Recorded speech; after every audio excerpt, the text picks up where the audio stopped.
What if I told you there's one Brazilian song that represents a life story of over 60 million women? A song so powerful that it became their unofficial anthem. Even so, there are few songs that can represent the life of 1,000 people. There's one in Brazil that has endured for decades among the greatest. One that synthesizes and represents the saga of most Brazilian women. Have you ever heard the song? Well, today I'm going to introduce you to exactly that kind of song.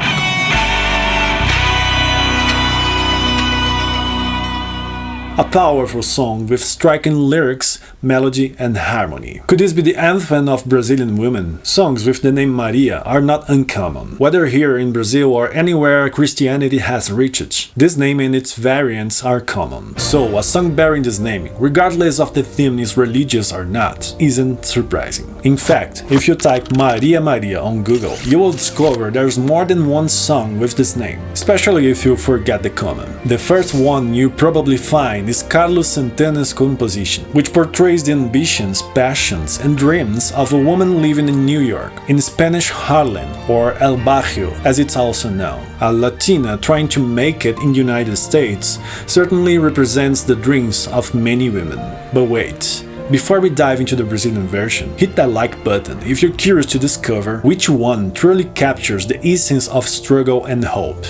Subscribe. But the fact that Carlos Santana's song portrays a group of women is one of the few things it has in common with the Brazilian Maria Maria, composed by Milton and Fernando Brant. The other commonality is that their composers, Milton and Carlos Santana, are both notable Grammy winners. Actually, the Brazilian song was released in 1978, 21 years before Santana's song, on the second Clube da Esquina album, one of the most important in Brazilian music. But Clube da Esquina was more than just a band. It was an artistic movement that began in 1960 in the city of Belo Horizonte, capital of Minas Gerais. Little did they know, this collaboration would create something that would echo through generations of Brazilian women. Despite being most famous in the music scene for its two self-titled albums, Clube da Esquina 1 and 2, it had repercussions in the theater, literature and cinema. This characteristic of encompassing numerous art forms is what allowed the birth of the song Maria Maria. Because the song is the product of a dance performance with the same name, Milton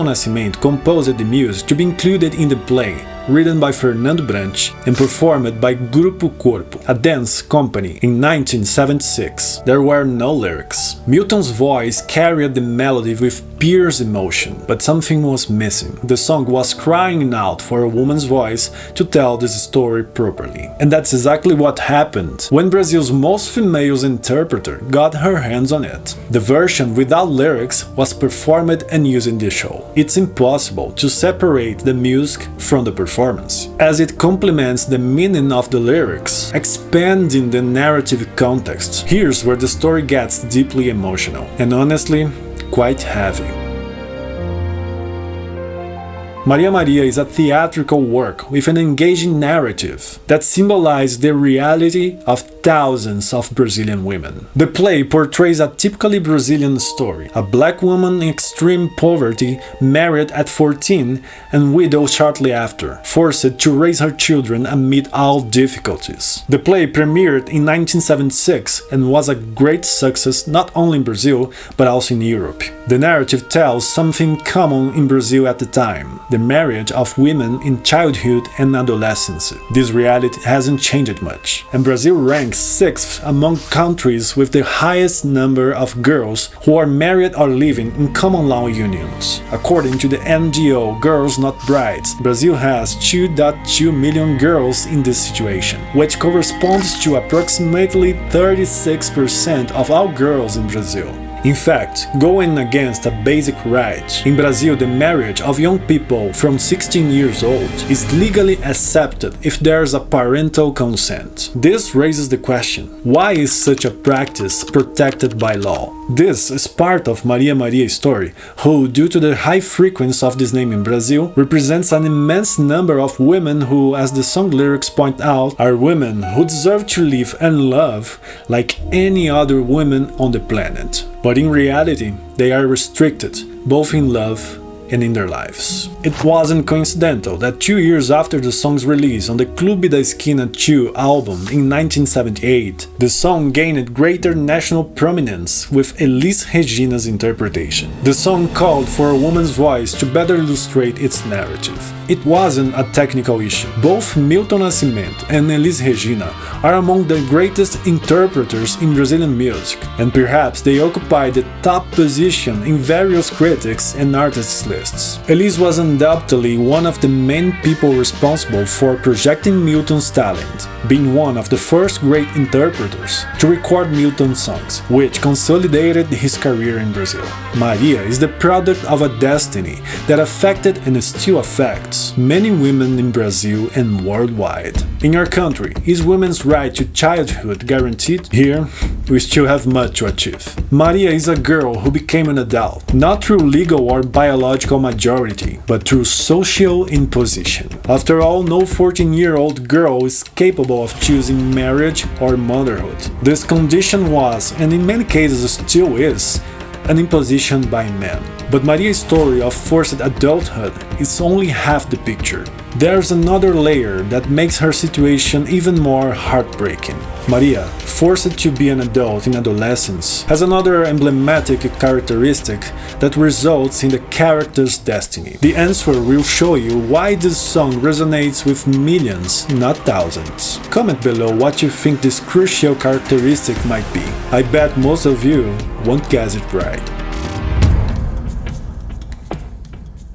The fact that Maria is a woman brought powerful meaning to Elis Regina's interpretation, but this isn't the only aspect that makes Maria unique and, at the same time, a representation of countless Brazilian women. Maria is black.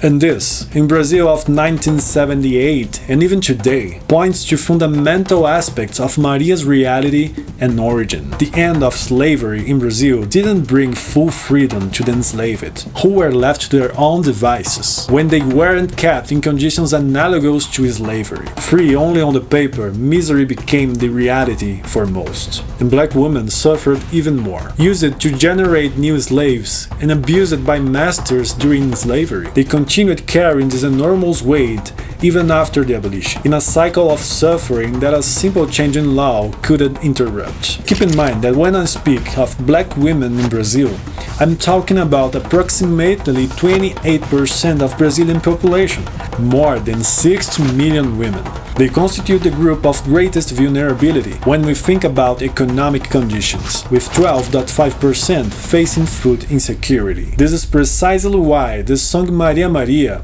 has such a high representational power. There's a proverb in Brazil, widely spread by writer Viviane Duarte in her book, Who Are You in the Breadline, that perfectly translates what it means to be a black woman in Brazil. The black woman is the last in the breadline. It's on the shoulders of this black woman, these Marias, that the worst conditions of existence and survival weigh. But here's what will give you chills. This wasn't just fiction. The play was inspired by a real Maria that Fernando Brant knew personally. Maria Três Filhos, or Maria of 3 children, who lived near a train lines in Diamantina, a city in Minas Gerais. Picture this.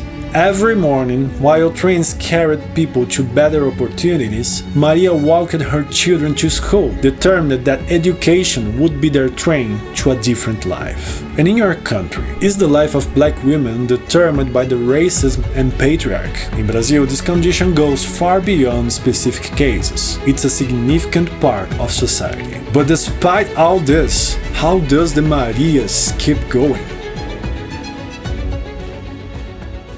With a strange habit of having faith in life, as the song's lyrics say, the Marias survive an absurd amount of problems, difficulties, and obstacles. That's exactly why both Fernando Brant's play and the song he created in partnership with Milton Nascimento repeat Maria names in the title, because it's not about one Maria, but several who have, as reality, the cruelest version of a society as unequal as Brazil's. You can listen to the song Maria Maria in its best version in an exclusive post on my website. The link is in the description. When you listen to Maria Maria, you feel hope in the harmony and melody, and enormous strength. Although Maria's difficulties are harsh, the music transmits a pulsating and living energy. Milton managed to musically translate the strength of Brazilian black women who resist, persist, and continue standing firm, having faith in life. And she does this for her children, for her family, for herself. If you want to delve deeper into the topic of black women's situation in Brazil,